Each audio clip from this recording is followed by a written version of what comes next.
បងប្អូនជាងដេថ្មីឆ្ងល់មែនទេថាធ្វើម៉េចបានដេម៉ូតដៃប៉ោងឲ្យចេញប៉ោងស្អាត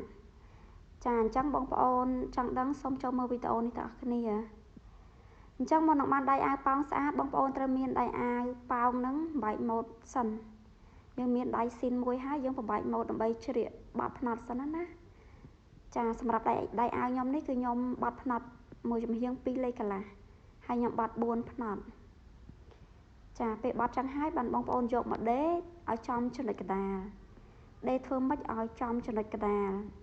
ពេលដេហ្នឹងគឺខ្ញុំដេទៅតាមថ្នេរដែលខ្ញុំកាកែទុកហ្នឹងគឺខ្ញុំដេទៅតាមកតុយកណ្ដាលដែលខ្ញុំដេហើយ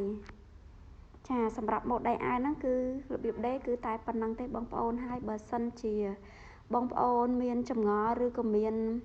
ម៉ូតអីដែលចង់ឲ្យខ្ញុំបង្ហាញទៀតបងប្អូនអាចខមមិននៅ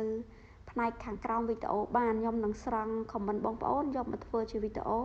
ជូនបងប្អូនមើលទាំងអស់គ្នាចាជាចុងក្រោយសូមឲ្យបងប្អូនជួយ like share comment និង follow page នាងខ្ញុំម្នាក់មួយផងអរគុណ